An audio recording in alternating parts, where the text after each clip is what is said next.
Jésus-Christ est ma vie. Jésus-Christ est ta vie. Et cette vie ne meurt pas. Et elle ne mourra jamais. Au point qu'il a dit, celui qui croit en moi, il ne mourra pas. Et tant même qu'il serait mort, il en vivra. C'est pourquoi nous sommes prêts. Et nous acceptons tout ce qui nous arrive. Et quand on sort, on se dit qu'on peut ne même pas retourner à la maison. Parce qu'à tout moment, on peut nous éliminer. Et nous sommes vus comme des parias. Nous sommes vus comme des individus dont on dit qu'ils sont, leur droit est réduit au point de l'empire. On n'a pas de droit. Nous éliminer n'ira nulle part. Mais nous ne craignons pas ces choses-là. Parce que Jésus-Christ est notre vie. Quoi que nous mourons aujourd'hui, ou que nous mourons demain, ou que nous restons jusqu'à ce qu'il vienne, nous vivrons avec le Seigneur Jésus-Christ. Parce qu'il nous habite déjà. Christ est notre vie. C'est l'une des raisons infinies pour lesquelles nous suivons Jésus. Parce que la vie que lui constitue est une vie qui n'a ni commencement, ni fin. Est une vie qui n'a ni début, ni fin. Mais c'est la vie éternelle. Parce que c'est la vie de Dieu. Et c'est cette vie-là qui nous donne. Et c'est elle qui nous anime ce matin. C'est elle qui se manifeste par nous ce matin. C'est elle qui nous fait pousser des cris de joie ce matin. C'est elle qui nous fait acclamer ce matin. C'est elle qui nous fait chanter ce matin. Il y a tous ceux du monde qui jusque-là comprennent cette histoire de Jésus comme amusement. Ne prenez pas ça comme amusement parce que les autres prennent ça comme amusement. Prenez affaire de Jésus comme vous-même vous l'avez compris. Parce qu'il y a deux semences sur la terre. Et Jésus-Christ est la semence de vie. Il est la semence de vie de laquelle nous sommes issus. Il est la semence de Dieu. Et il y a certains qui sont livrés les semences du diable. Ceux-ci sont condamnés à ne pas croire. Nous dirons tout ce qui est n'importe quoi au sujet du Seigneur Jésus. Alors ne racontez pas une chose de Jésus parce que les gens la racontent. Mais dites de Jésus ce que vous-même vous avez expérimenté de lui. Et j'espère que le peuple de Dieu me comprend très bien.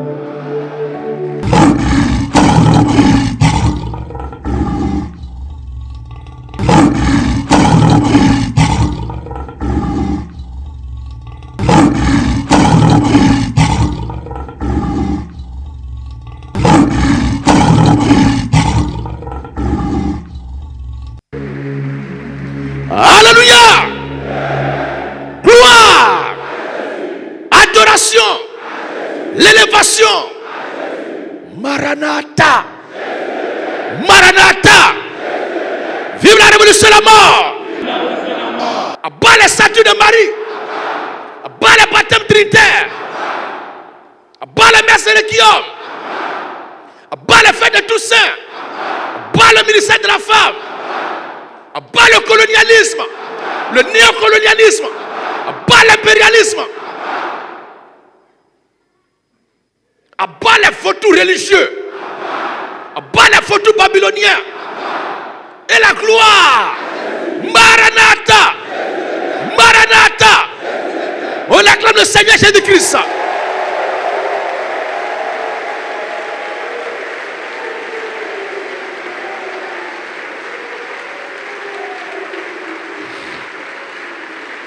Alléluia! Je vais ce matin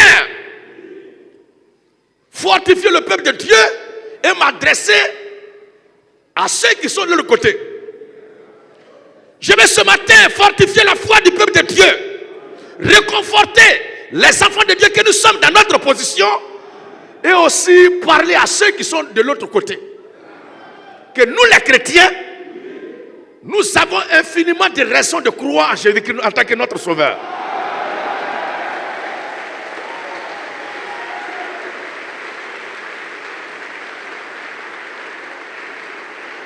Si je voulais énumérer ce matin, si je voulais citer ce matin, si je voulais étaler ce matin les raisons pour lesquelles nous, les chrétiens, nous avons pleinement le droit, la raison de croire, de suivre, d'adorer, de vénérer, de servir et de se donner entièrement à Jésus-Christ, cette journée et même le temps ne suffirait pas. Parce que nous avons infiniment de raisons de suivre, d'adorer, de célébrer, d'adorer, de servir, de croire, de louer et de se donner entièrement à Jésus. Mais je vais énumérer quelques éléments de ces infiniment raisons-là. De ces infinies raisons pour nous les chrétiens de croire en Jésus. Et Saint Pierre avait raison de dire, à qui irions-nous?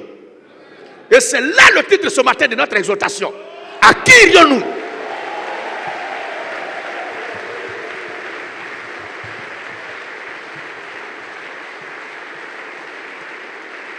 Alléluia! Parmi ces infinies raisons et droits pour nous de croire en Jésus-Christ, je vais me forcer à me contenir pour ne pas trop vous prendre le temps ce matin. En vous citant quelques motifs, quelques raisons les plus valables pour nous de croire, d'accepter, d'adorer Jésus, de le vénérer et de tourner dos à toute autre chose et de dévouer toute notre vie et notre existence exclusivement à Jésus-Christ.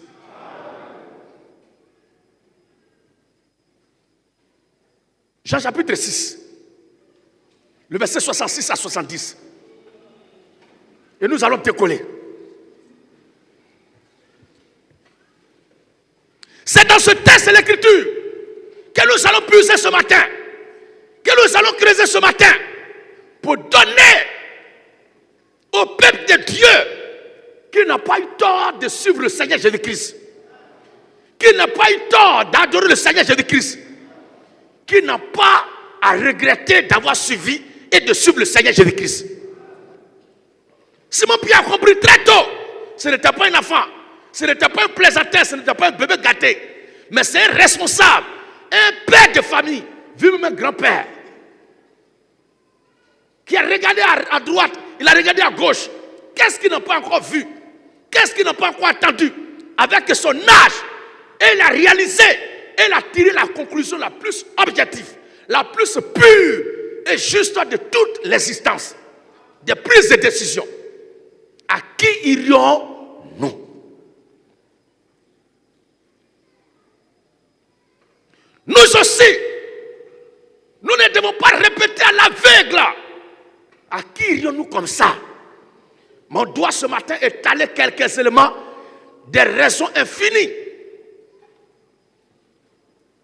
qui doivent nous motiver et qui nous motivent à dire aussi ce matin à qui irions-nous. Et celui qui n'a pas encore tenu cette déclaration, celui qui n'a pas encore ce souci, celui qui n'a pas encore nourri son âme de cette décision de à qui irions-nous face à Jésus, nous t'exhortons ce matin à prêter oreille pour prendre la bonne décision. Parce que tout ce qui se passe dehors, c'est du pipeau. Personne ne nous aime. Et personne ne nous aimera. C'est le Seigneur Jésus-Christ seul qui nous aime.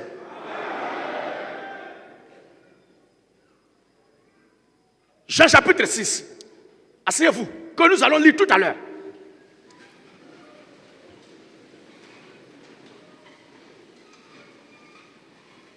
Jean 6. Il y a un roi. Il y a un responsable. Il y a un chef. Il y a un homme riche.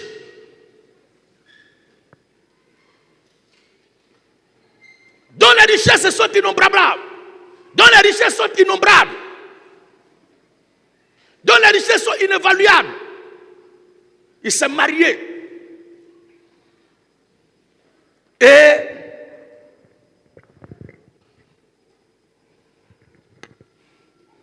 à cause de lui,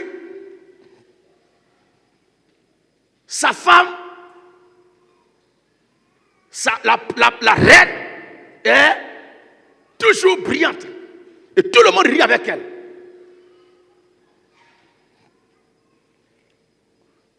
Parce que, à chaque fois que lui la demande, lui la sollicite, celle la sollicite, elle donne, elle donne, elle donne. Et un bon matin, il a fait asseoir sa femme pour lui demander, dis-moi un peu tout ce que je te donne là. Tu as épargné combien? Au cas où quelque chose m'arrivait. Et contre toute attente, elle commence à pleurer. que 5 francs même, je n'ai pas gardé.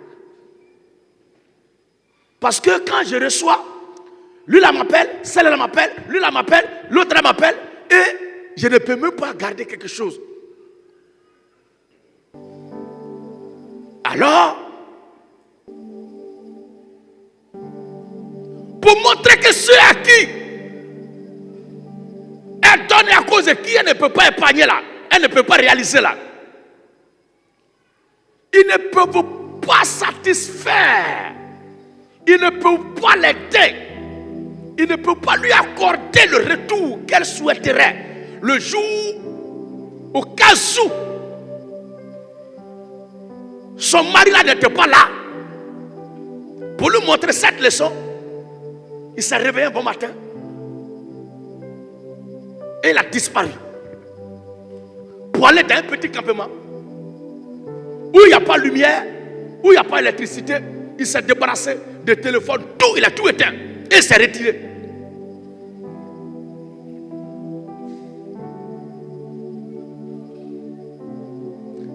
Une semaine est passée, on ne le voit pas. 2 semaines, on ne le voit pas. 3 semaines, on ne le voit pas. 1 mois. Là, les gens commencent à s'inquiéter. On lance sa vie de recherche. Personne ne sait où il est. Et son habit qu'il portait,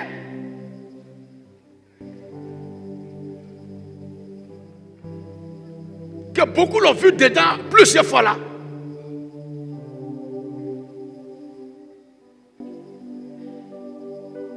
Il a tué un animal. Et il a enlevé la tête de l'animal. Il a enlevé ses pattes et sa queue pour ne pas qu'on reconnaisse de quel type de corps il est question.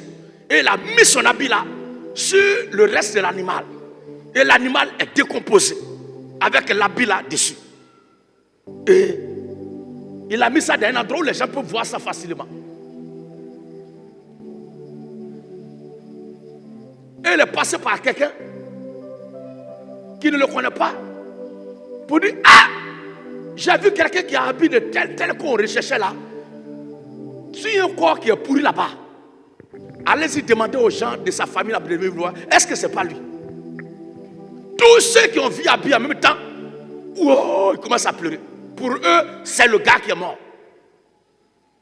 Et ils ont organisé ses funérailles. Et chacun a fait son chemin.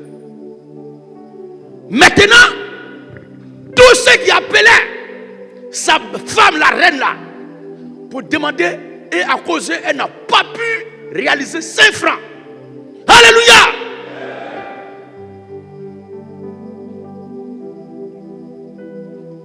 Ils sont venus prendre le compteur de l'eau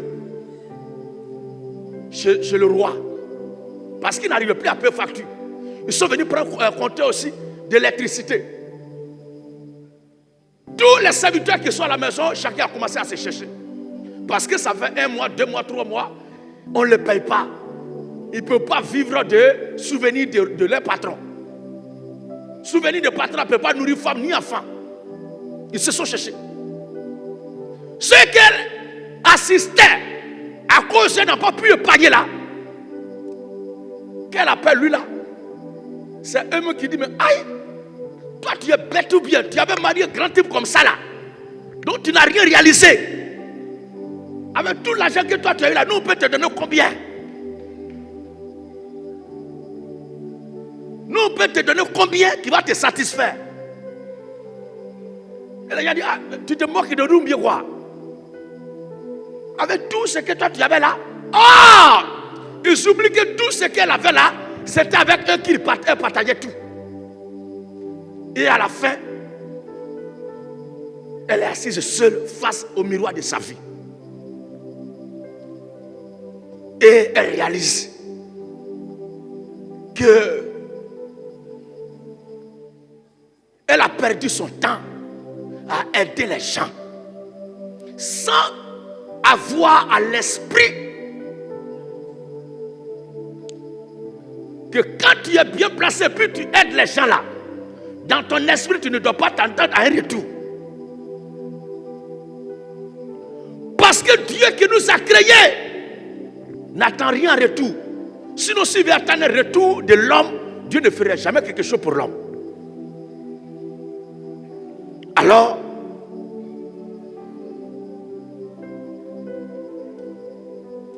dans un sommeil profond, Dieu lui montre un homme de bien qui a aidé et qui s'assoit et qui pleure dans son sommeil. On dit, mais tu pleures pourquoi? Non, je ne pleure pas parce qu'il a fait du bien, j'ai pu m'en pas aider, mais je pleure parce que la satisfaction qu'on cherche là n'est pas de ce monde. Et si on doit être satisfait, et on doit attendre vraiment un retour de toute bonne action que nous posons, il faut uniquement que ce soit envers Dieu uniquement.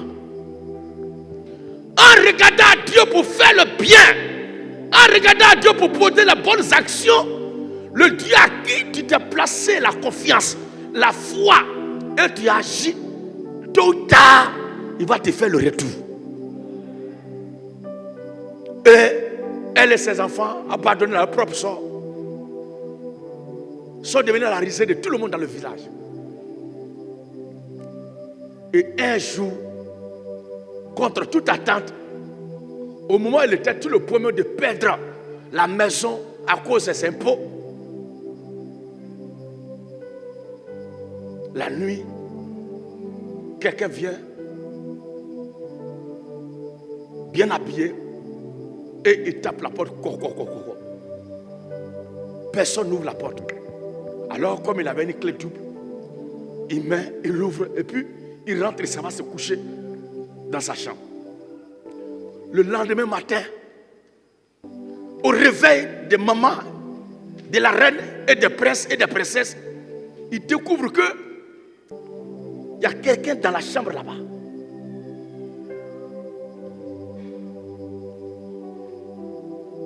Et ils s'en vont laver leur visage pour bien voir clair. Est-ce que c'est rêve ou bien c'est réalité? Constate, regarde, et voici, c'est leur papa, c'est son mari, c'est le roi qui est de retour.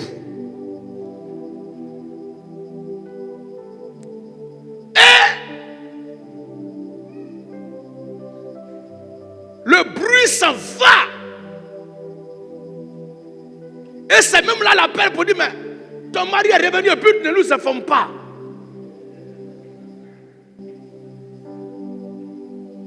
Mais la dernière fois qu'il t'appelait, tu ne décrochais plus mon appel. Parce que tu me voyais comme un fardeau. Quand tu as vu mon appel, tu ne savais même pas pourquoi il t'appelait. Parce que pour toi, mon mari n'est plus là. Alors, c'est pour te demander quelque chose. Et cette joie rejaillit. Et cette joie renaît contre toute attente. Et cette fois-ci-là, elle s'assoit pour dire, qu'est-ce qu'il doit faire maintenant que tu es revenu? Pour qu'au cas où, comme tu l'as dit, moi et mes enfants, nous ne sommes plus exposés. Parce que le test que tu viens de faire, on a réalisé qu'en réalité, les gens nous aimaient, nous respectaient à cause de toi. Mais si tu n'es pas là, si tu n'es plus là, personne n'aura pour nous de la considération. Il dit en réalité, je ne veux pas disparaître, je ne veux pas aller quelque part. Mais c'est pour comprendre combien de fois, parmi tous ceux qui sont dans ce pays, parmi toutes celles qui sont dans ce pays, parmi tous ceux qui sont dans cette ville, parmi tous ceux qui sont dans ce village, c'est pour toi un privilège, une bénédiction d'être dans mon sein. Parce que ce que je t'ai montré là, c'est pour que tu comprennes que la considération, la valeur que tu as aux yeux de tout cela, ce n'est pas toi, ce n'est pas parce que tu as quelque chose, mais c'est à cause de moi et ce que j'ai fait de toi là qui fait que les gens te considèrent.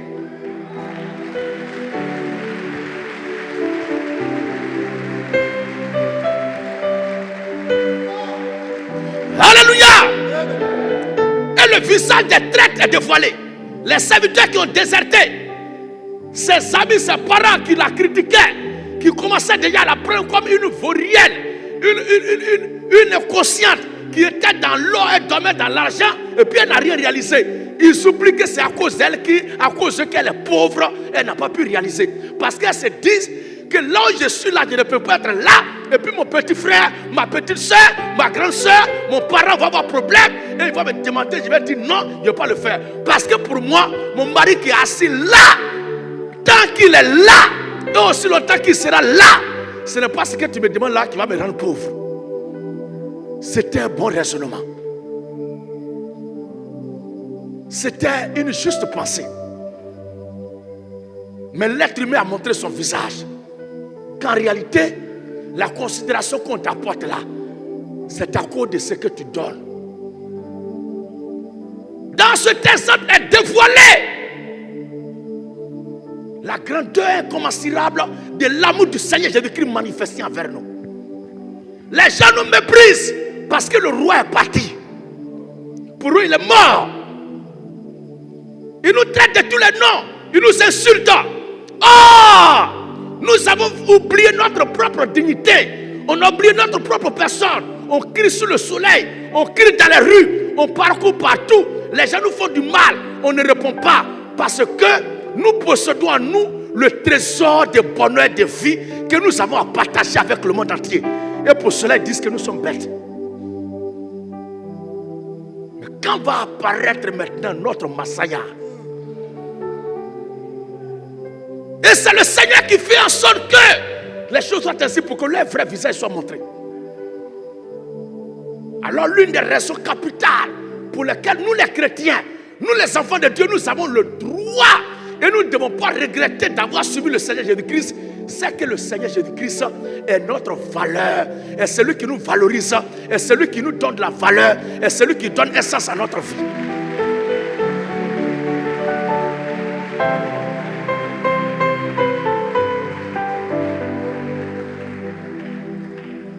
Parce que tant que le Seigneur est là et que nous sommes assis dans son sein, nous ne manquerons rien. Parce qu'il a dit quoi? Chaque jour suffira sa peine. Ne dis pas qu'est-ce qu'on va manger demain.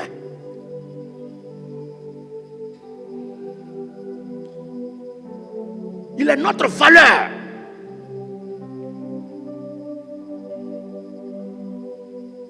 Le Seigneur Jésus-Christ aussi est la réponse à toutes nos questions que nous posons. Quand un homme n'a pas Christ, quand une personne n'a pas Jésus dans sa vie, la personne se pose trop de questions. Pourquoi telle chose est comme ça? Pourquoi telle chose est comme ça? Et sa vie va de questionnement en questionnement. Questionnement en questionnement. Pourquoi? Mais Jésus-Christ, une fois que tu l'as, il a la réponse à toutes ces questions que tu poses. Pourquoi ta vie est comme ça? Jésus-Christ est la raison. Pourquoi là où tout le monde réussit facilement, toi tu arrives là, c'est difficile? Jésus-Christ est ta raison. Et ta réponse. Parce que la façon dont il a prévu pour montrer à ses enfants sa gloire n'est pas la même façon que le monde procède. Parce que pour lui, ce n'est pas nous donner là qui est le problème, mais c'est de nous donner la leçon de comprendre quand Dieu de notre Dieu là, personne d'autre dans ce monde là ne peut nous donner.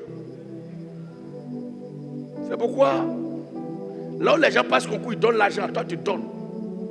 Là où les gens font couloir, ils donnent l'argent, toi tu donnes. Et puis pour toi, passe pas. Pourquoi? Parce qu'il ne veut pas que tu places ta confiance dans les couloirs. Il ne veut pas que tu places ta confiance dans l'argent. Alors du coup, Jésus-Christ devient la réponse. Il devient la réponse. Jésus-Christ est la réponse à tout ce que tu te poses comme question. Et aussi, il est la façon dont nous devons réussir. Jésus-Christ. Jésus-Christ est la façon dont nous devons réussir. Parce que tel emprunte cette fois, lui l'emprunte cette fois, c'est l'emprunte cette fois. Et les choses de l'œuvre marchent en merveille, ça va facilement. Mais si toi tu arrives là, il te fait passer le scanner de ta vie pour voir si ta vie est en conformité avec lui.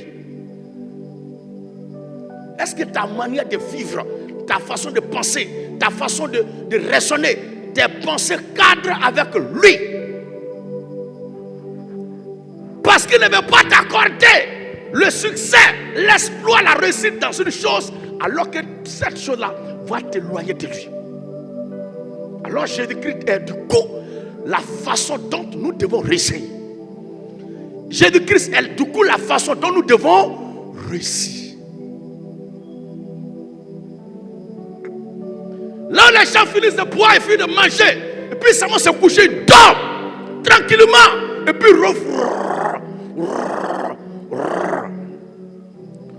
si toi tu t'arrives là, tu finis de manger, et puis sans prier, tu dors. Pour suivre va te dégoûter. Toi qui es un enfant de Dieu, tu dors, et ton sommeil est agité, est troublé, et tu te réveilles, tout ton corps chauffe, et tu te poses la question, mais pourquoi je souffre comme ça dans mon sommeil?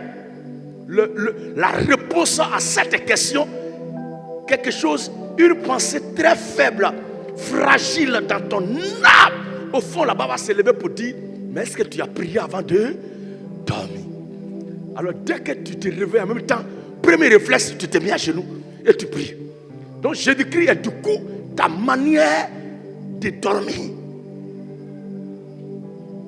Face aux autres hommes là, toi tu ne dois pas dormir comme ça.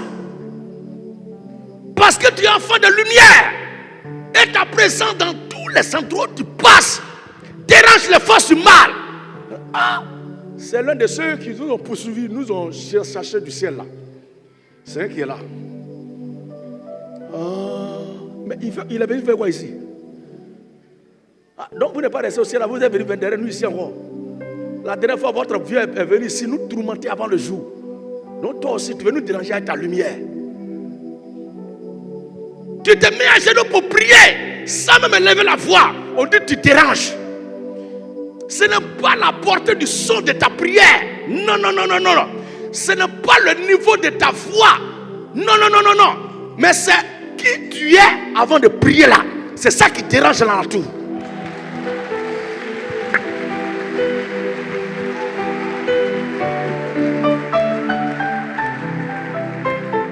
Alléluia. Du coup, Jésus-Christ est notre prière.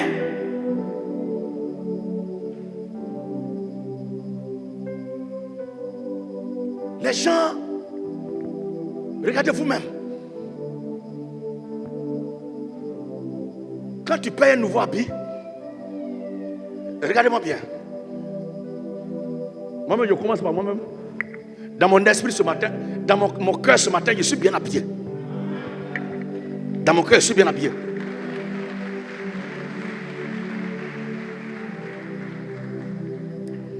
Et c'est maman qui m'a offert ce habit-là. Maman Tchétchou. Amen, amen.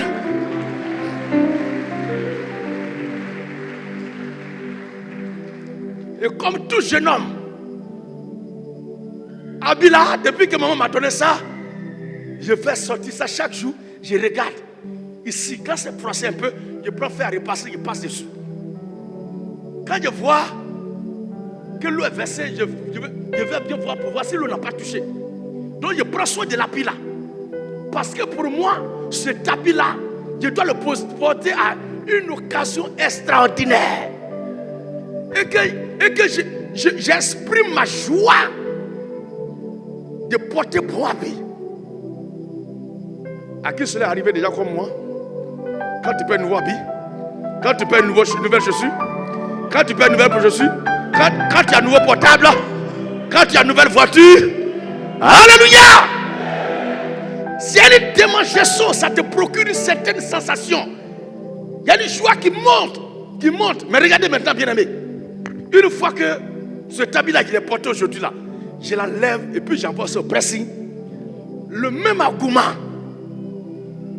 la même joie, la même pression, le niveau que je ressentais le premier jour quand je ne l'ai pas encore porté, c'est plus le même niveau. Parce que ce tabou-là devient seconde main. Amen, amen. tu te bats pour réaliser un projet et tu déploies ton énergie, ton sommeil, ta force pour réaliser, c'est pas mauvais. Que celui qui ne travaille pas ne mangera pas. Mais quand tu finis de réaliser ce projet-là, la joie que la chose soit connue des hommes monte. Mais un jour, 2 jours, 3 jours, tu te dis, c'est à cause de ça là, l'homme ne pouvait pas dormir là. Est-ce que vous n'avez jamais remarqué ça aussi? Quelqu'un a déjà remarqué ça comme son frère Gédéon? Amen, amen. Et je crois que ce matin, je suis en train d'expliquer, ou du moins l'esprit est en train de nous dire les réalités que nous vivons. Mais suivez bien.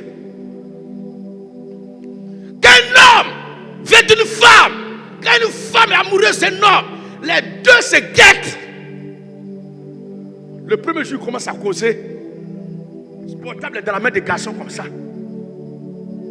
La femme aussi, portable est dans sa main comme ça. Elle attend que SMS tombe. Elle attend que quelqu'un appelle. Quand Orange, quand Move, quand Wave, quand un réseau envoie un message, elle court. Lui aussi il court. Il s'en va regarder. Quand il voit, il dit, oh.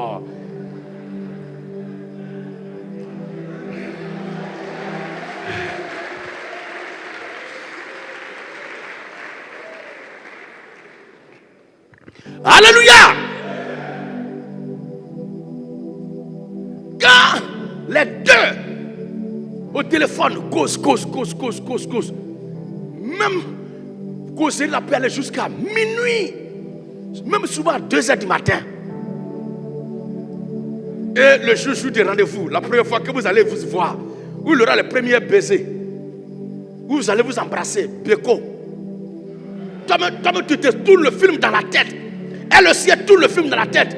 Et vous vous menacez que quand il va t'attraper, lui, elle aussi dit, toi-même là, c'est ça, tu dis doucement comme ça. Alléluia! Et la pression monte. Quand vous devez vous croiser, l'amour devient intense. Premier jour, deuxième jour, 1 mois, 2 mois, 3 ans. Quand portable là, elle met ça d'abord dans son fourreau. En plus, elle le met sur silencieux. Et elle met portable là dans son portefeuille. Et elle met ça dans son sac à main. Et elle met ça maintenant dans son grand sac. Tu vas appeler 1 fois, 2 fois, 3 fois, 20 fois. Elle ne décroche pas.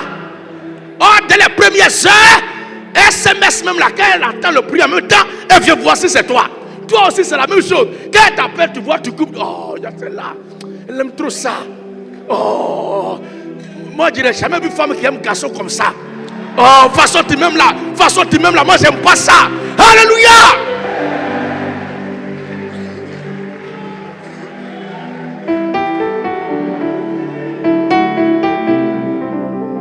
Parce que notre véritable ravissement, notre joie qui nous transporte en extase, qui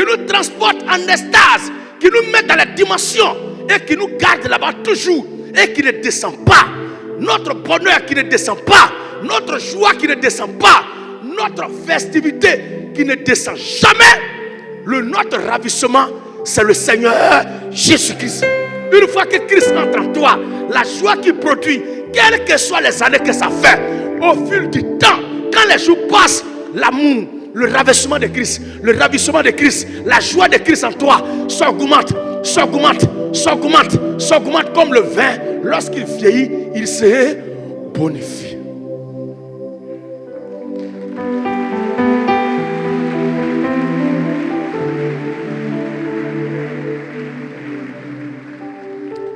Jésus est le véritable ravissement de tous les fils de Dieu. Et nous avons pleinement raison de nous accrocher. Parce qu'à part Jésus, toute autre chose qui peut te procurer la joie, c'est une joie éphémère. C'est une joie éphémère. Tu achètes une nouvelle voiture, tu t'arrêtes là-bas et puis tu regardes jusqu'à. Et puis, d'ailleurs, tu mets un anti-vol dedans qui fait tout le quartier est dérangé. Parce que tu veux montrer que tu viens d'avoir une nouvelle voiture. Et tu écris même attention nouveau conducteur. Tout cela pour montrer que tu viens de rentrer aussi dans la classe de ceux qui roulent voiture.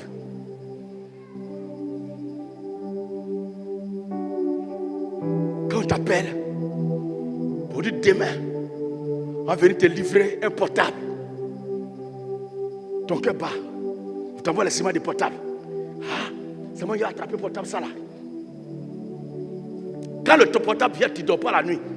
Tu mets ici, tu passes, tu fouilles les sonneries pour tu les joues expressément.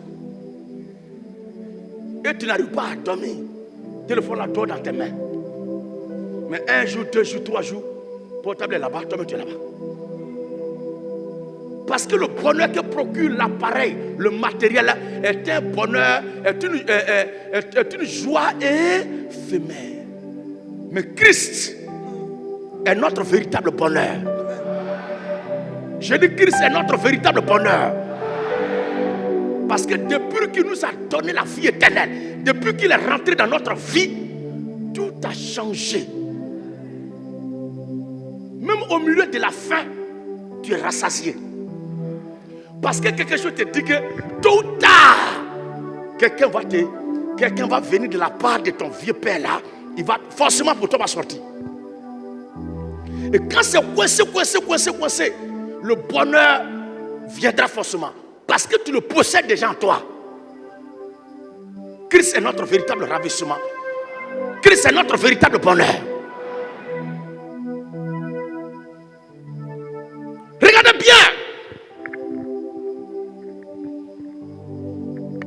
Quand le Seigneur est venu sur terre, il a regardé les bâtisses, les constructions des gens.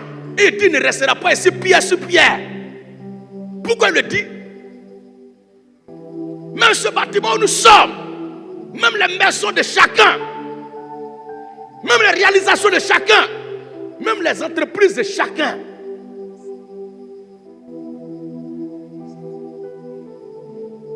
il ne restera pas pierre sur pierre. Suivez-moi.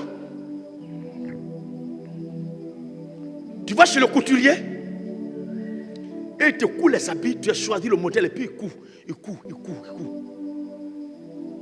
Aujourd'hui, tu mets ton pied, ça ne rentre pas. Et quand tu es un couturier là même là, quel est le sentiment qui t'anime? À qui est-ce que le couturier a fait des gens comme ça? Voilà. C'est-à-dire le jour de ta fête ou un truc que tu attends aujourd'hui, et puis il te fait espérer. Il y a quelqu'un quelque part là. Alléluia! Il te fait croire que c'est propre. Tu viens, Dieu sait. Ici il est comme ça. Quand tu portes, tu es comme ça. Et ton cœur gonfle. Où tu es là, il te reste, il y a une seule possibilité. Lui redonner à Bila. Et puis te battre avec lui. C'est ça seulement qui est dans ta tête. Parce que ce tablier ne servira à rien. Pourquoi? Parce que la culture, la maison bâtie, le projet réalisé n'est pas Christ. Ce n'est pas Christ qui est le fondement de cette réalisation. Jésus-Christ n'est pas le fondement sur lequel tu as bâti. Toutes ces réalisations de ce monde ne sont pas bâties sur Christ. Parce que Christ est le fondement principal. Souvenez-vous qu'il est écrit, la pierre qu'ont rejetée ceux qui baptisaient est devenue la principale des langues. C'est la vieille pierre. Réaliser tous ceux qui doivent poser un fondement éternel, une bâtisse éternelle, une réalisation éternelle. Ils doivent bâtir sur Christ. Et nous, notre princier, c'est Christ. Et notre princier est fondé sur Christ. Parce qu'il est notre demeure éternelle. Et la Bible dit, si la tente que nous habitons sur cette terre est détruite, nous avons une tente meilleure qui nous attend. Et cette tente n'est pas faite de main d'homme.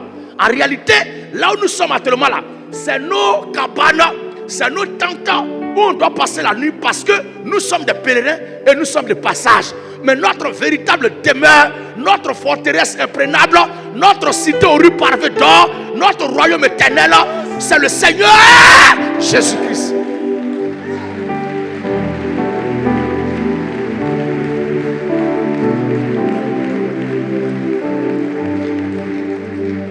Si dans notre pèlerinage, il nous a donné de réaliser un peu, on le fait.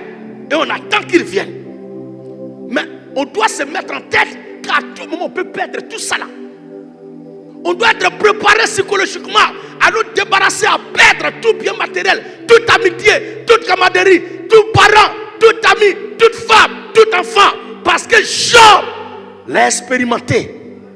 Il est un exemple palpable qui parle encore aujourd'hui et qui parlera pour que nous tous nous ayons un témoignage qu'avec Dieu on peut tout perdre, mais la seule chose que tu ne peux pas perdre, c'est que c'est lui qui est ton fondement éternel sur lequel tu es assis. Et ce fondement restera jusqu'à ce que tu quittes ce monde. Est-ce qu'il y a la bénédiction du peuple de Dieu? Est-ce qu'on peut toujours continuer d'expliquer les raisons pour lesquelles nous les chrétiens, nous sommes en Christ? Alléluia! Christ est le fondement éternel sur lequel nous sommes formés. Et tous nos projets sont en Christ. Nos réalisations sont en Christ. C'est pourquoi on ne peut pas emprunter une voie détournée. On ne peut pas emprunter une voie interdite pour réaliser ce que nous réalisons. Mais tout ce que nous devons réaliser, ce que nous réalisons toutes ces choses-là par la crainte de Dieu. Parce que tout ce qu'on peut faire en dehors de lui n'est que vanité. Est-ce que les enfants de Dieu entendent ce qui est dit? Est-ce que le peuple de Dieu me comprend bien? Est-ce que le peuple de Dieu me comprend bien? Ok. Une autre raison.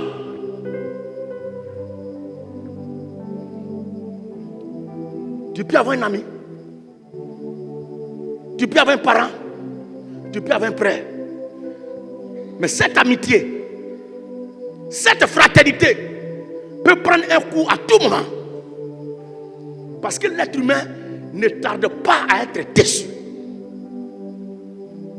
L'humain ne tarde pas à être découragé. Lui toujours seul. Pourquoi? Aucune amitié ne peut demeurer éternellement. Toutes les amitiés, tout ce qu'on a là sont comme les béquilles. L'ami auquel tu es accroché ou qui est accroché à toi, il y a un intérêt particulier qu'il retrouve en toi, c'est pourquoi il est là. Le jour où cet intérêt n'est plus là, mets-toi en tête que tu viens de parler de cet ami-là. Mais notre ami fidèle, c'est le Seigneur Jésus-Christ. Il n'a pas fondé son amitié sur un intérêt de quelque chose que nous lui apporterions. Non, mais nous aime. Il nous porte son amitié sur fond propre de son propre amour. Il n'attend rien en retour. Notre amitié, c'est le Seigneur Jésus-Christ. Ton papa peut t'abandonner. Même ta santé peut t'abandonner. Ton frère peut t'abandonner. Ta femme peut t'abandonner. Ton mari peut te laisser. Mais Jésus-Christ, il est l'ami fidèle. Il ne pourra jamais t'abandonner. Et le chant du chanteur a raison. Jésus-Christ est l'ami fidèle. Même ta propre santé peut te trahir. Est-ce qu'il ne t'est pas arrivé souvent pour te dire, après avoir posé un acte, pour dire, mais pourquoi j'ai fait ça? Ou bien, il ne t'est jamais arrivé de poser un acte et puis après tu regrettes? Qui a déjà regretté après un acte comme moi? Mais l'acte que tu as posé, ça vient d'où? Ça vient de ta propre conscience. Ça vient de ton propre cœur. Ça veut dire que ta propre conscience peut te tromper, peut te trahir, peut te décevoir, peut te faire feu bon. Ton propre cœur peut te laisser, peut te livrer. Mais le seul ami qui ne peut jamais t'abandonner, qui ne peut jamais te trahir, c'est le Seigneur Jésus-Christ. Parce qu'avec Jésus-Christ, on ne regrette jamais. Parce qu'avec Jésus-Christ, on ne t'apporte jamais poteau. Avec Jésus-Christ, on ne dit jamais si je savais. Parce que son choix, sa décision est toujours la meilleure. Notre Dieu, il est notre ami fidèle. Est-ce que vous croyez que Jésus-Christ est votre ami fidèle comme moi? Alléluia! On va continuer encore. Regardez bien.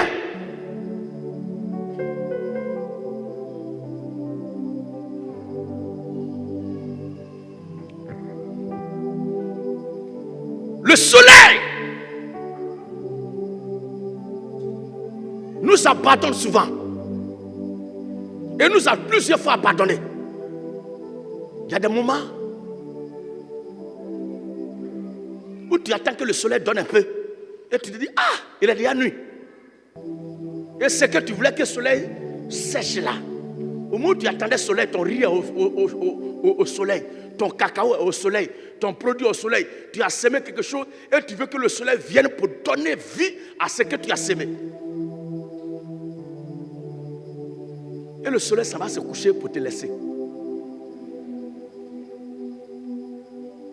Il ne vous est jamais arrivé au soleil aussi? Qui déjà a été abandonné par le soleil une fois, alors qu'il voulait encore que le soleil donne. Amen, amen. Il a train de nous blaguer tout à l'heure. Mais viendra un moment où le soleil va nous tourner le dos pour partir. Mais il y a un soleil qui ne nous abandonne jamais. Je dis, il y a un soleil qui ne nous abandonne jamais.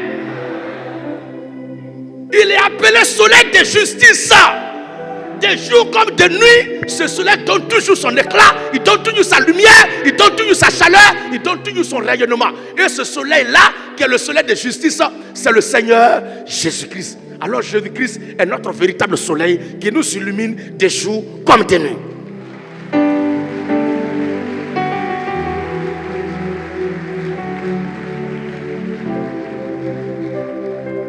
Simon Pierre n'a pas eu tort de dire, Seigneur, à qui irions-nous? Si on enlève tout ça là dans la vie, reste quoi? Même la pluie. La pluie. Il y a des moments où tu attends la pluie, tu travailles et tu veux que la pluie vienne et la pluie ne vient pas. L'eau tarit. Maïs là n'a pas bien donné. Tomate là ne peut pas bien donner. Gombo ne peut pas Dieu donner, Ignam ne peut pas Dieu donner. Et tu vois le feu de brousse embarrasser toute la forêt. Et ça dévaste, ça dévaste. Il n'y a même pas eau pour éteindre le feu là. Et tu cries plus haut, et la pluie ne te répond pas. Mais il y a une pluie qui ne s'arrêtera jamais. La pluie du juste ne s'arrêtera jamais. La pluie du saint, la pluie des justes, la pluie des chrétiens ne s'arrêtera jamais. À chaque fois que nous sommes dans le besoin et qu'on demande pluie, viens. Notre pluie répond toujours. Et Jésus-Christ est notre pluie de saison, qui ne manque jamais à un rendez-vous de saison. Chaque saison, chaque moment, chaque période, notre pluie, le Seigneur Jésus-Christ est toujours présent. Il est notre pluie qui ne déçoit jamais.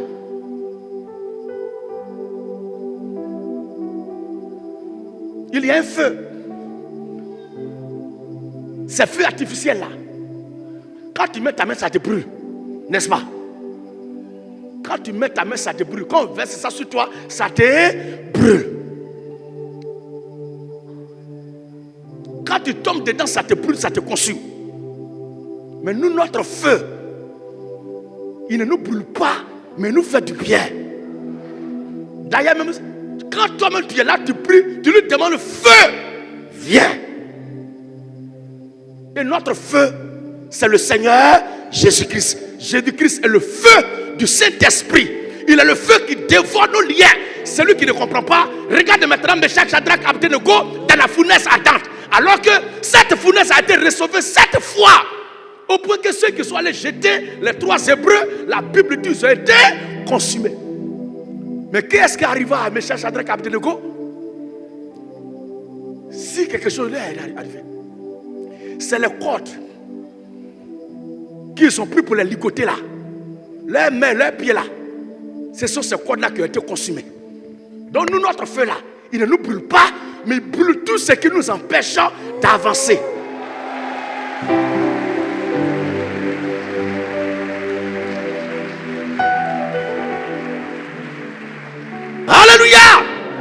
Et d'ailleurs même, ce feu vient s'asseoir dans nos âmes.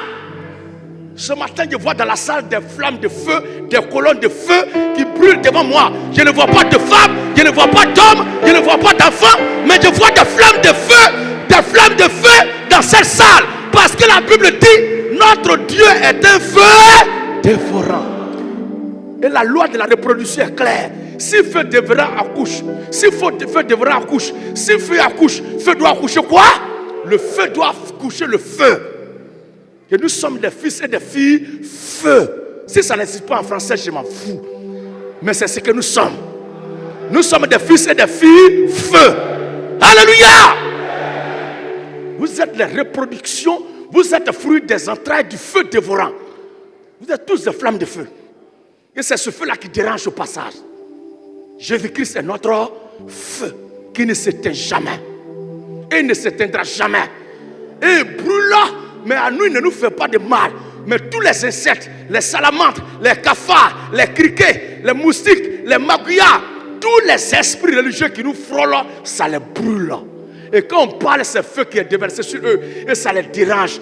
Quand on nous dit simplement que le Seigneur dit de baptiser celui qui croira et non pas un bébé qui ne croit pas, ça les brûle. Alléluia.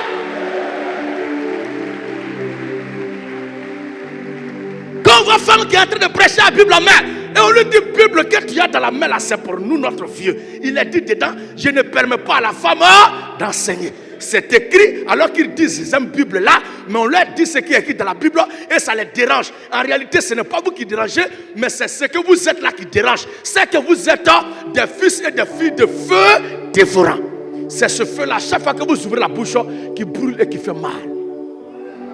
Jésus-Christ est notre feu.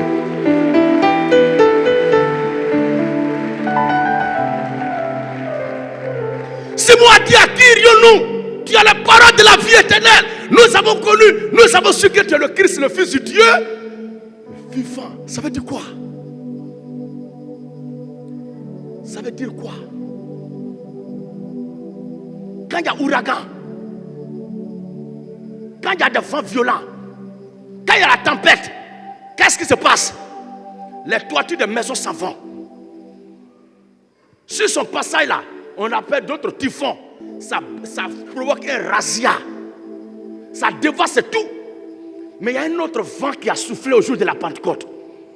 Est-ce qu'il peut entendre le vent de la Pentecôte? Est-ce qu'il peut entendre le vent de la Pentecôte? Il y a un autre vent qui a soufflé le jour de la Pentecôte. Alléluia! Partout autour. Les gens sont dans le billard. Mais ce vent a soufflé dans un endroit particulier. Et le vent était tellement impétueux que la Bible dit qu'il a rempli toute la maison où ils étaient rassemblés. Et on n'a vu aucun d'eux courir pour attraper toiture. On n'a pas vu habit de quelqu'un qui était au soleil qui l'a emporté. Mais ce vent-là, c'est le vent du Saint-Esprit. Donc Jésus-Christ est notre vent qui nous fait du bien. Il ne fait pas de dégâts. Contrairement aux ennemis qui sont autour, ce vent-là les balaie. Et actuellement où je vous parle, le vent de la révolution chrétienne est en train de faire des dégâts dans le camp adverse.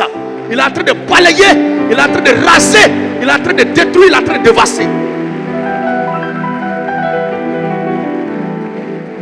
Mais vous, ce vent-là nous fait du bien. Ça vous réjouit le cœur. Ça vous fait tressaillir de joie. Parce que Jésus-Christ est notre vent. Regardez encore.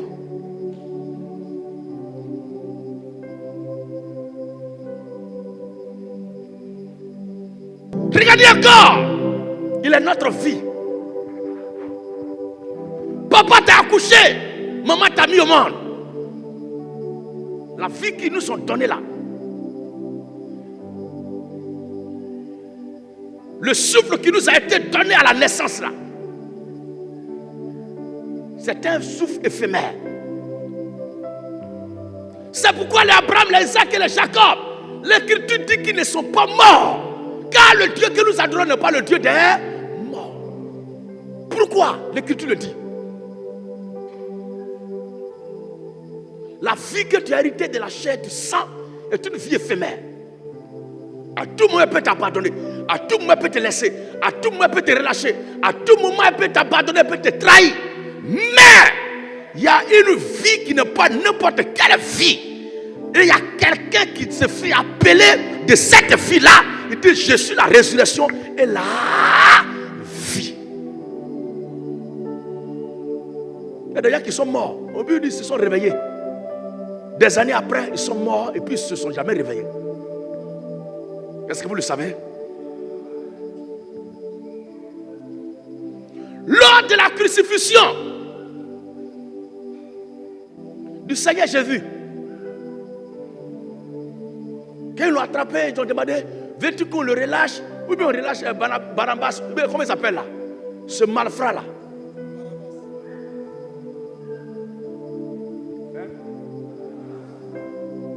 Barabbas ou bien Barabbas?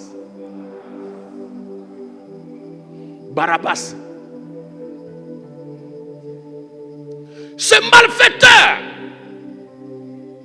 ils ont posé la question au peuple, voulez-vous qu'on relâche ce malfaiteur ou bien Jésus? Ils ont dit de relâcher Barabbas et que Jésus soit mis à mort. Lui, il a continué de vivre. Mais il a vécu pour combien de temps? Jésus a été mis à mort. Mais le Seigneur est resté dans la mort pour combien de temps? Il est rentré dans la mort, il est ressorti. Barabbas est resté là-bas, il n'est jamais réveillé jusque-là. Pourquoi? Parce que Jésus-Christ est la résurrection et la vie. Et nous les chrétiens, tous les enfants de Dieu à l'échelle mondiale, notre vie c'est le Seigneur Jésus-Christ. Jésus-Christ est notre vie. Jésus-Christ est notre vie. Jésus-Christ est ma vie. Jésus-Christ est ta vie. Et cette vie ne meurt pas. Et elle ne mourra jamais. Au point qu'il a dit, celui qui croit en moi, il ne mourra pas. Et tant même qu'il serait mort, il en vivra. C'est pourquoi nous sommes prêts. Et nous acceptons tout ce qui nous arrive. Et quand on sort, on se dit qu'on peut ne même pas retourner à la maison. Parce qu'à tout moment, on peut nous éliminer. Et nous sommes vus comme des parias. Nous sommes vus comme des individus dont on dit qu'ils sont, leur droit est réduit au point de l'empire. On n'a pas de droit. Nous éliminer n'ira nulle part. Mais nous ne craignons pas ces choses-là. Parce que Jésus-Christ est notre vie. Quoi que nous mourons aujourd'hui, ou que nous mourons demain, ou que nous restons jusqu'à ce qu'il vienne, nous vivrons avec le Seigneur Jésus-Christ. Parce qu'il nous habite déjà. Christ est notre vie. C'est l'une des raisons infinies pour lesquelles nous suivons Jésus. Parce que la vie que lui constitue est une vie qui n'a ni commencement, ni fin. Est une vie qui n'a ni début, ni fin. Mais c'est la vie éternelle. Parce que c'est la vie de Dieu. Et c'est cette vie-là qui nous donne. Et c'est elle qui nous anime ce matin. C'est elle qui se manifeste par nous ce matin. C'est elle qui nous fait pousser des cris de joie ce matin. C'est elle qui nous fait acclamer ce matin. C'est elle qui nous fait chanter ce matin.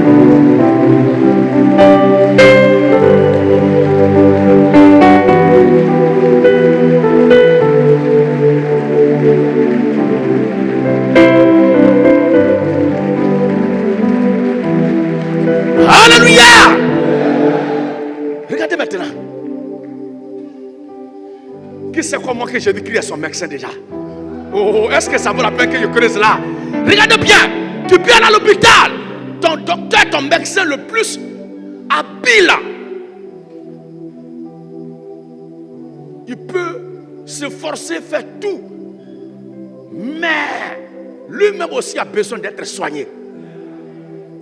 Les infirmiers, les médecins, les docteurs que nous voyons sont des gens de bien qui ont suivi une formation qualifiée pour faire ce travail noble qu'ils sont en train de faire et qui a salué au passage. Parce qu'ils sont aussi des instruments que Dieu a placés là pour jouer bien ce rôle-là. Mais eux-mêmes ont besoin d'un médecin, d'un docteur.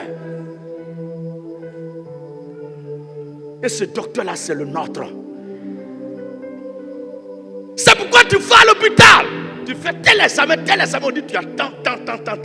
Tu reviens l'autre jour après avoir quitté l'hôpital des hommes où nous devons partir, où nous partons logiquement. Tu quittes là, étant maintenant une semence de Dieu. Étant quelqu'un qui sort des entrailles de Dieu. Étant quelqu'un à qui Christ vit, tu quittes l'hôpital avec un papier en main et tu souris.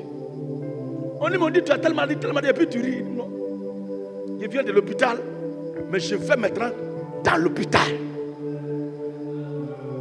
Et arrivé là-bas, c'est comme ça lui consulte.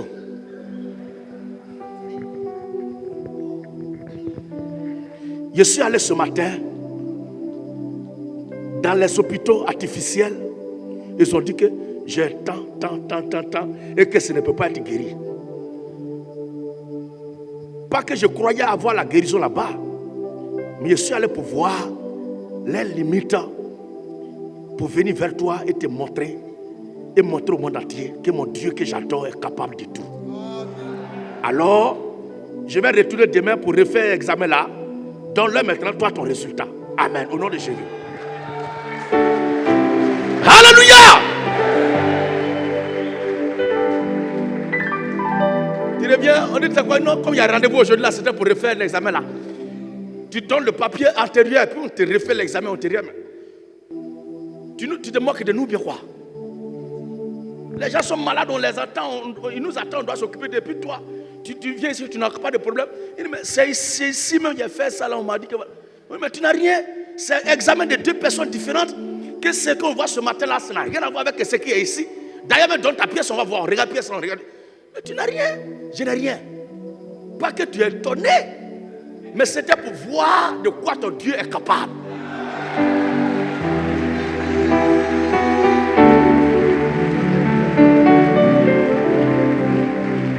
Alléluia!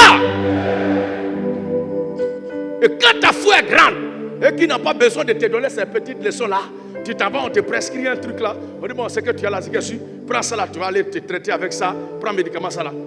Alléluia! C'était pour voir. Alors quand ta foi est trop grande et puis tu t'en vas, mais le docteur, le médecin te dit, bon, vas-y, prends ça là, tu vas suivre et puis les jours à venir, tu vas venir voir. Tu prends le médicament là, ça passe, maladie est partie. Non, le médicament là est efficace, c'est ça qui a soigné le mal qu'il a. Ce n'est pas le médicament là. On va donner ça à un autre. Quand il va prendre la maladie là, on va se fortifier dans son corps. Est-ce que vous comprenez bien? Jésus-Christ est notre médecin. Il est notre docteur généraliste.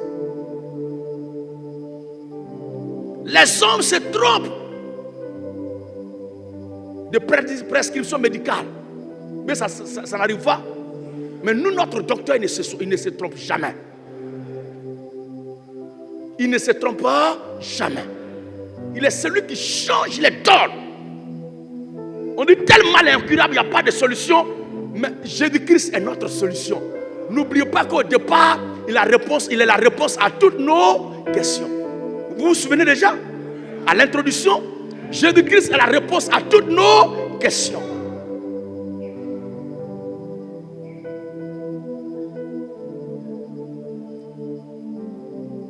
On va avancer.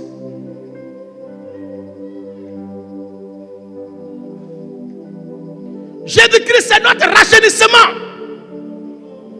C'est-à-dire quoi? Tu peux voir des gens aujourd'hui, comme je dis, en pleine vigueur. Si le Seigneur ne vient pas vite d'ici 100 ans, quand il y a mes ici, alléluia. Que le Seigneur vous bénisse ce matin.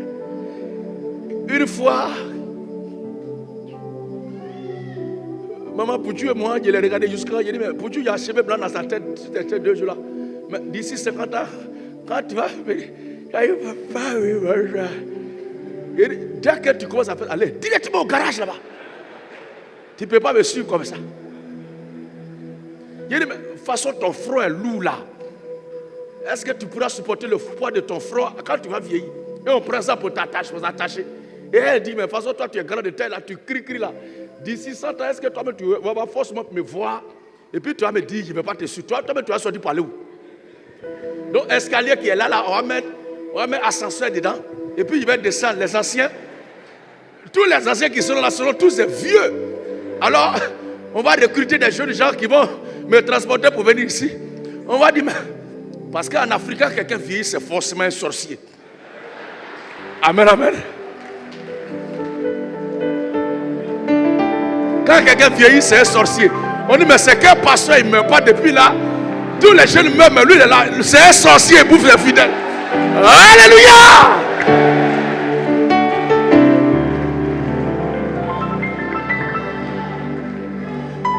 Tous ceux qui font sport, les athlètes, les building body, ou bien bodybuilding, qui soulèvent poids, tu vois leurs muscles là. Tu peux me planter une pointe dedans, ça ne va pas toucher les os.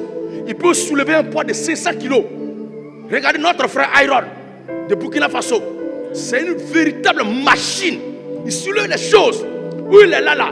Même couteau, même tu vas mettre comme ça, un couteau, il est capable de se plier. Mais d'ici 50 ans, 100 ans, regardez Arnold Schwarzenegger. J'espère que je prononce bien son nom. Bas de fer. Voilà monsieur là. Kofi Bradarus en Côte d'Ivoire, il fait trembler dans les écoles privées, dans les écoles publiques. Quand il arrive là, il attrape voiture à c'était petit.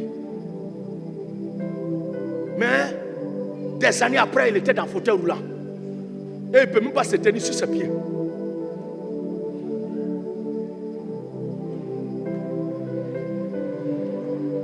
Grand maître des arts martiaux, pied là, facilement. Quand il saute comme ça, il trace grand écart. Mais aujourd'hui, même chez des gens même, il ne peut pas faire. Il ne peut pas faire. Parce que il devient lourd. Il peut sauter, puis faire demi-foot, puis voilà. Aujourd'hui, il ne peut pas faire ça. Quand il saute, c'est dans sa tête là-bas, il fait pivot. Parce qu'à son âge, s'il pivote sur lui, il va être déséquilibré, il va se trouver sur le chaos. Oh, 20 ans en arrière. Il peut soulever le pied, et puis la tâche lacée. Et puis il dépose son pied. Il se couche au même moitié sur lui, puis ça ne lui fait rien. Mais aujourd'hui, c'est sa colonne vertébrale et ses vertèbres qui restent. Sur le même moitié sur lui, il va mourir tout à l'heure. Et il s'assoit pour donner conseil aux gens. Et quand il parle, si vous voulez, prenez à l'hôpital, demandez les experts, les chirurgiens, les esthéticiens, les plus habiles que l'histoire de l'humanité n'a connu. Ils n'ont qu'à vous prescrire tout ce qu'ils veulent. Prenez ça, utilisez ça. Mais je vous donne juste 50 ans. Au lieu que vous rajeunissez, ça va commencer à un moment donné, ça va commencer, les produits vont commencer à vous ronger. Parce que ce n'est pas ce que Dieu a créé, mais ils sont en train de mettre des choses dans votre corps. Et à un moment donné, le corps ne peut plus exploiter ça. Et eux me deviennent palabres contre votre corps. Mais, il y a un produit. Il y a un produit. Alléluia! Et je sens que vous êtes tous injectés de ce produit-là. Vous avez ce produit-là dans votre corps. Et ce produit-là est consommable. On le mange. Et la Bible dit, je suis le Père vivant descendu du ciel. Celui qui mange ma chair, qui boit mon sang, ne mourra pas. Alors si tu ne meurs pas, est-ce que tu vas vieillir? Lui, depuis l'histoire ancien de l'existence tout entière, il ne peut pas être grand-père, il est appelé Père éternel. Il est appelé le vieillard et l'ancien des jours. Lui, il est l'ancien, les jours là, il est ancien. Je vous dis qu'il y a un produit. À tous ceux qui l'ont consommé déjà, c'est un produit bio divin. À ceux qui l'ont consommé déjà, vous ne vieillirez jamais. Vous ne vieillirez jamais. Vous ne fanerez jamais. Et quel est ce produit-là? Je serai rajeuni à l'enlèvement. Je serai rajeuni dans le millénium. Je serai rajeuni dans l'éternité. Non, non, je ne vieillirai jamais. Je ne vieillirai jamais. Pourquoi nous ne vieillirons jamais? Parce que nous avons consommé le rajeunissement éternel. Jésus-Christ est notre rajeunissement. Jésus-Christ est notre rajeunissement. Jésus-Christ est notre rajeunissement. Alléluia. C'est pourquoi les Abraham et Moïse qui sont partis là, Jean-Jacques avec Pierre, quand ils sont arrivés, ils ont reconnu Moïse, ils ont reconnu Élie. Ils n'ont pas vieilli, ils n'ont pas changé. Tels qu'ils étaient des jeunes gens qui se promenaient, qui parlaient en Israël, là, ils les ont reconnus. Et Abraham lui-même avec maman Sarah, ils sont revenus avec les Isaac et ils ont vu les Simon-Pierre à la résurrection. Quand Jésus a poussé le cri et que les tantôt se sont fendus là, Paul, Adam, Abel, alléluia, Noé, Abraham et toute sa postérité sont sortis. Et puis Abraham dit à maman Sarah, tu vois là-bas là, c'est là que on était là et puis Agar a déconné pour la chasser à son enfant là. Et puis maman Sarah dit oui c'est vrai, c'est là. Et Dieu rappelle maintenant à Moïse pour lui dire que tu te souviens qu'il t'a dit que tu allais voir cette terre là. Il dit oui, tu m'avais dit ça. Il dit mais voici ça maintenant. Il dit mais les gens se sont moqués de moi pour dire que moi je ne suis pas rentré à Canaan. Il dit laisse-les. Au temps marqué de Dieu, la promesse du Seigneur est accomplie. Le rajeunissement des justes, c'est le Seigneur Jésus-Christ. Nous ne vieillirons pas. Et la Bible dit à la résurrection, nous serons tous comme des anges. Quelle fois vient un ange qui a vieilli? Toi, tu l'as vu ou même? Jésus-Christ est notre rajeunissement. Et ce matin, vous êtes en train de manger encore de cette nourriture, de ce produit de rajeunissement. Vous êtes en train de faire votre entretien de beauté ce matin.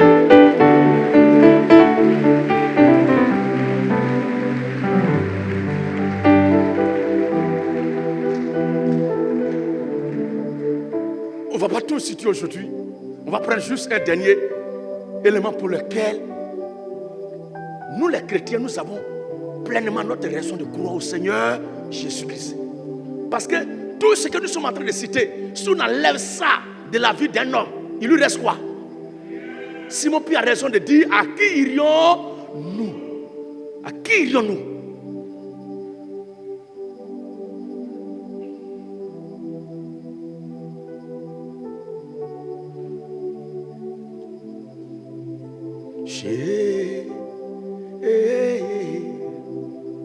Jésus, tu as les paroles de la vie, à qui irions-nous? Nous prendrons un dernier élément de ces infinies raisons pour lesquelles nous les chrétiens, nous les enfants de Dieu, nous sommes fiers, nous devons être fiers d'avoir choisi, d'avoir pris position, d'avoir opté Jésus-Christ en tant que Dieu, en tant que Sauveur. Jésus-Christ, c'est notre accomplissement. Il est l'accomplissement le plus parfait. Je vous explique. À vous qui êtes là, vous avez réalisé telle chose. Vous avez gagné telle chose. Vous avez eu telle femme. Vous avez marié tel homme. Vous avez gagné tel montant. Vous avez relevé tel défi. Si dans votre vie, Jésus-Christ, la décision de dire oui, Jésus, je te suis. Jésus, j'accepte ton sacrifice que tu as accompli à la croix. Jésus, j'accepte ton œuvre de rédemption. Dans tout ce que vous avez réalisé jusque-là, dans tout ce que vous avez entrepris jusque-là, dans tout ce que vous avez fait jusque-là, dans tout ce que vous avez obtenu jusque-là, dans tout ce que vous avez manifesté jusque-là, vous n'avez encore accompli rien de bon. Parce que Jésus-Christ est l'accomplissement parfait de toutes les promesses de Dieu. Quand la Bible dit, il est le oui. Et c'est en lui que le oui est accompli. Si quelqu'un n'a pas encore dit oui à Jésus, tu n'as encore rien réalisé de bon, tu n'as pas encore accompli une bonne décision. Tout ce que je viens de citer là, tout ce que je viens de citer là, travail, projet, entreprise, mariage, voyage, voiture, l'argent, maison. Tu as réalisé tout ça là. Tu as fait toutes ces choses-là. Mais sans dire encore oui à Jésus, tu n'as encore rien accompli de bon. Et nous qui sommes là, nous avons dit oui à Jésus. C'est pourquoi même si tel projet n'est pas encore accompli, si telle chose n'est pas encore accomplie, nous croyons que tôt ou tard, l'accomplissement parfait qu'est le Seigneur Jésus-Christ va accompagner ces petites choses-là à notre vie.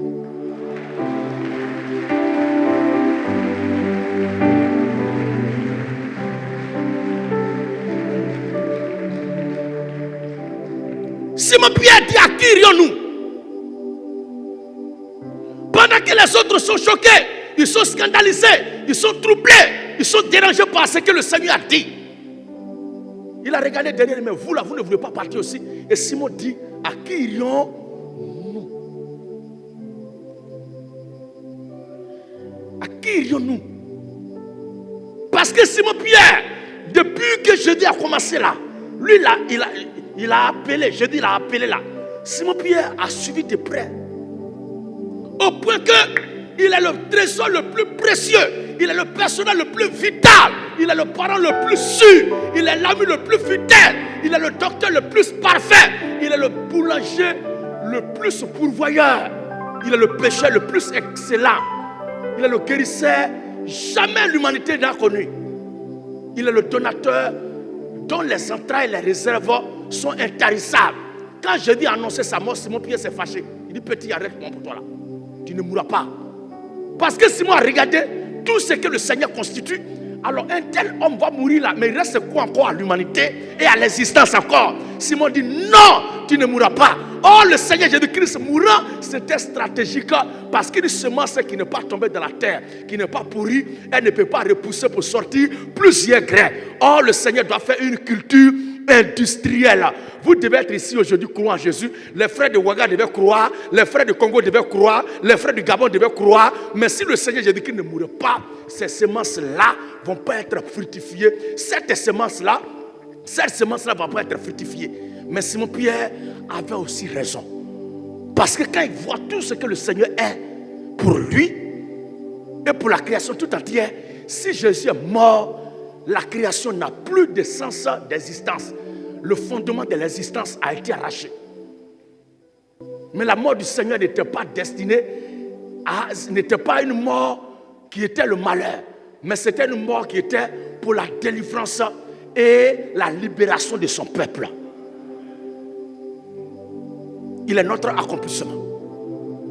Simon-Pierre a regardé tout ce que le Seigneur constitue. Et les gens disent que Jésus a parlé mal. C'est parce qu'eux, ils ne savaient pas qui est Jésus. Sinon, s'ils savaient qui il était, il n'a qu'à marcher sur eux. Il n'a qu'à les frapper. Il n'a qu'à leur dire tout ce qu'il veut. Mais c'est qu'il est là. C'est qu'il est là. C'est que Jésus est là. On ne va pas laisser ça là. Nous, ne laissons pas ça là. À qui irions-nous? Est-ce qu'il y a-t-il ce matin des gens qui, après avoir écouté durant toutes ces années, durant des semaines, ce matin, sont là pour s'engager sur le Seigneur Jésus-Christ définitivement tout au long de leur vie, et qui veulent pacter cette décision par le baptême d'eau ce matin? S'il y a des hommes, s'il y a des femmes qui n'ont pas encore dit oui à Jésus, je le répète encore, vous n'avez encore accompli rien de bon de toute votre vie. Tout ce que vous avez fait jusque-là ne sont que des futilités. C'est de la plaisanterie. Ce sont des réalisations de paille. Mais c'est le oui à Jésus là qui est l'accomplissement le plus parfait de toute votre vie.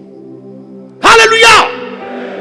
Alors ce matin, s'il y a des frères et sœurs qui sont là pour dire oui à Jésus, oui Jésus, je t'accepte. Oui Jésus, je m'engage. Oui Jésus, je suis là pour me faire baptiser en ton nom de Jésus-Christ. Alors s'il y a des frères et sœurs qui sont là ce matin pour prendre le baptême d'eau au nom du Seigneur Jésus-Christ, pendant que la parole est dans ma bouche, tenez-vous debout pour faire connaissance avec l'assemblée. Et venez devant ici. Venez devant ici. Vous allez prendre la décision qui est l'accomplissement le plus parfait de votre vie. Le meilleur oui. La meilleure décision. Car Jésus-Christ est l'accomplissement le plus parfait de toutes les décisions jamais que l'humanité n'ait connues. Et celui qui l'accepte ce matin, en ce dimanche, et celui qui nous oui à Jésus ce matin, en ce dimanche 9 août 2026, tu as prononcé le meilleur et le bon oui de toute ta vie. Quelle va dire oui, je veux l'argent, oui, je vais me marier, oui, je vais voyager, oui, je vais travailler, oui, je veux la santé, oui, je veux l'argent, oui, je veux prospérer, oui, je vais être guéri. Mais ce oui que tu prononces ce matin, qui est oui, Jésus, je t'accepte, est l'accomplissement le plus meilleur de toute ta vie. C'est la décision la plus capitale de toute ton existence. C'est la meilleure des choses que tu t'offres toi-même ce matin. Quel bonheur d'appartenir à Jésus. Quelle joie d'appartenir à Jésus. Et je crois que mon cri dans les rues, mon cri dans les croisées, mon cri dans le pays, mon cri dans ce continent de câble n'est pas un cri en vain, mais c'est un cri de vie qui apporte ce matin consolation aux élus éternels de Dieu. Et je vois la diaspora éternelle se rassembler au pied de la croix ce matin.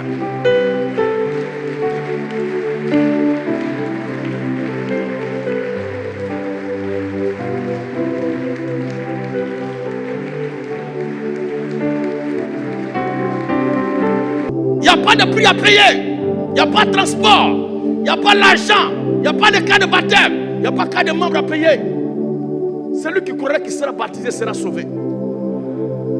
Vous prenez la décision la plus glorieuse et la plus responsable de toute votre vie.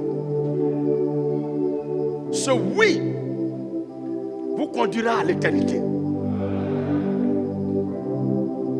Et à tous ceux du monde qui jusque-là encore prennent cette histoire de Jésus comme amusement.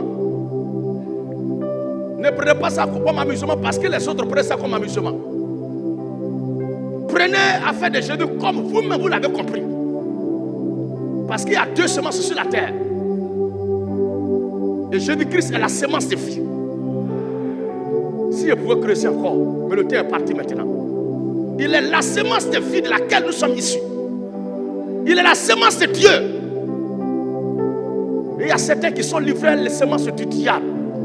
Ceux-ci sont condamnés à ne pas croire. Nous dirons tout ce qui est n'importe quoi au sujet du Seigneur Jésus. Alors ne racontez pas une chose de Jésus parce que les gens la racontent. Mais dites de Jésus ce que vous-même vous avez expérimenté de lui. Et j'espère que le peuple de Dieu me comprend très bien.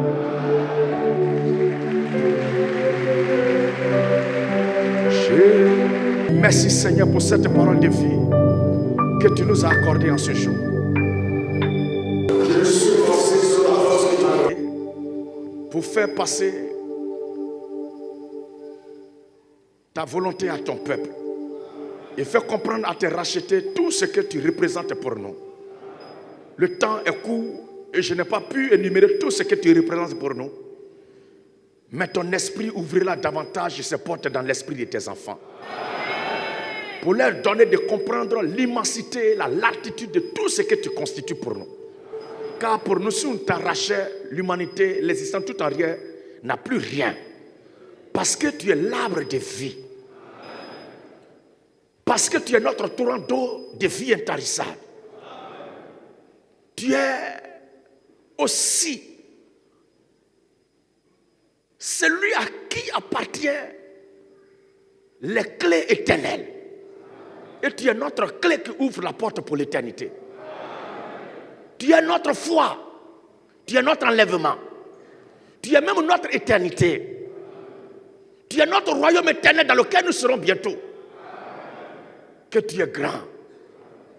Et au-delà même de tout ce que l'on imagine.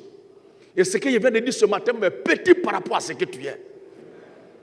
Mais bénis cette parole qu'elle soit fructifiée dans la vie de ton peuple. Et garde-la jalousement dans le cœur de tous tes enfants.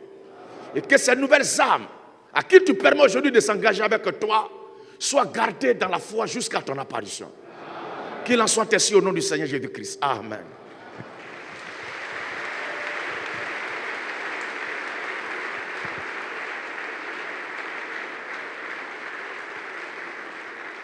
Et le Seigneur nous accorde ce matin d'assister à 8 de 16 des nôtres.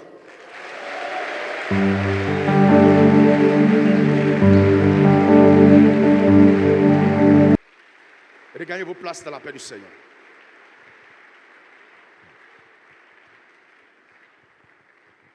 C'était là la prédication intitulée « À qui irions-nous »